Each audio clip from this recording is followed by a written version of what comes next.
Salut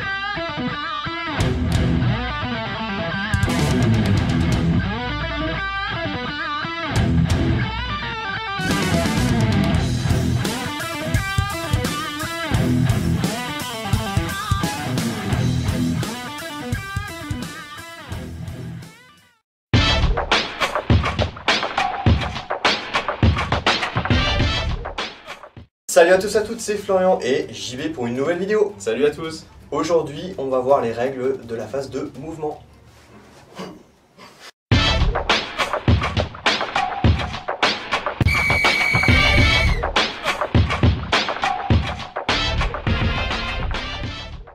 Un joueur peut se déplacer dans n'importe quelle direction du moment qu'il ne dépasse pas sa valeur de mouvement. Donc le mouvement, nous devons nous référer au mouvement qui est de 7 pour le blitzer. Donc qui est ici, donc 1, 2, 3, 4, largement suffisant. Donc nous avons ensuite le lineman qui a un mouvement de 6. Donc là nous devons vérifier la distance, 1, 2, 3, 4, 5, 6. Malheureusement le mouvement est de 7, donc il va plutôt aller aider son partenaire. Donc nous devons revérifier, 1, 2, 3, 4, largement suffisant. Donc le joueur est très près de la zone non-but, donc il va se déplacer de son mouvement maximum de 6. 1, 2, 3, 4, 5 et 6. Malheureusement, il est à 2 cases de la zone non-but. Donc pour cela, il y a une règle importante à Blood Bowl, c'est que pour les mouvements, on peut décider de mettre le paquet. Chaque joueur peut tenter de mettre le paquet durant la phase de mouvement, c'est-à-dire de faire un petit sprint de 2 cases maximum. En contrepartie, il faudra faire un jet de dés.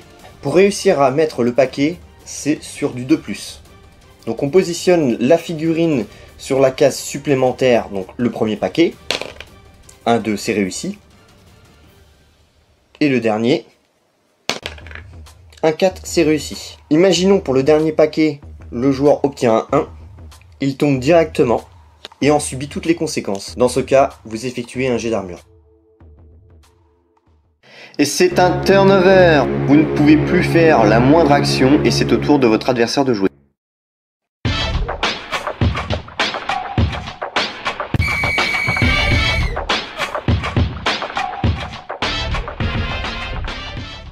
Un joueur peut tenter de faire une esquive. Quand il est au contact envers un ou plusieurs adversaires, il peut tenter de partir de ce duel, mais il faut bien entendu qu'il puisse quitter la zone car il y a une zone de tacle et je vais vous expliquer tout de suite ce qu'est la zone de tacle. Un joueur a une zone de tacle qui se trouve finalement autour de lui. Un petit schéma permet tout simplement de résumer la zone de tacle. Les zones grises, donc les 8 cases qui se trouvent autour de lui, correspondent à sa zone de tacle. Donc pour faire suite au mouvement, nous voyons bien là que le joueur humain est en mauvaise posture et que pour sortir de cette situation, il est obligé de faire un jet d'esquive. Si le joueur a une agilité de 1, il faut faire un 6. Si l'agilité du joueur est de 2, il faut faire un 5. Si l'agilité du joueur est de 3, il faut donc faire un 4. Et si l'agilité du joueur est de 4, il faut donc faire un 3. Et si elle est de 5, il faudra donc faire un 2. Nickel, impeccable, il a donc réussi son jet d'esquive. 2. Donc là, il s'est malheureusement croûté, donc il sera mis à terre et en subira toutes les conséquences. Vous n'avez plus qu'à effectuer un jet d'armure et c'est un turnover. Vous ne pouvez plus faire la moindre action et c'est au tour de votre adversaire de jouer. Dans ce cas de figure, le joueur humain est cerné. S'il compte se déplacer, il va forcément rentrer dans une autre zone de tacle. Donc il décide d'aller par ici, donc il est dans la zone de tacle donc de celui-ci. Donc il aura du coup un malus de -1 parce qu'il rentre dans une zone de tacle. Dans cet exemple, le joueur orc a réussi son esquive. Il peut tout simplement se déplacer ensuite comme il le souhaite et venir au contact d'un autre joueur. Il y a des joueurs qui ont la compétence esquive,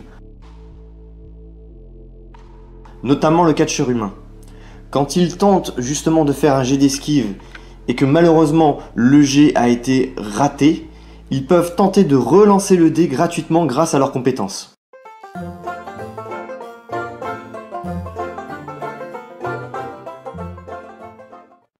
Le catcheur humain a le ballon. Malheureusement, il se trouve près de 2 orques. La ligne de but n'est pas très loin. Va-t-il tenter une passe? Non, il décide de la jouer solitaire. Il sort donc du coup d'une zone de tacle pour rentrer dans une autre zone de tacle. Il va avoir un malus du coup de -1.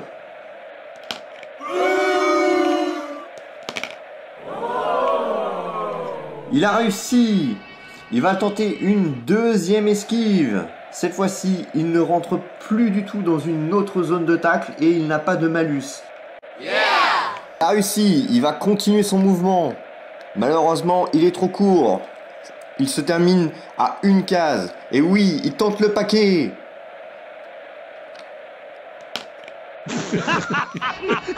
Et malheureusement, c'est un échec.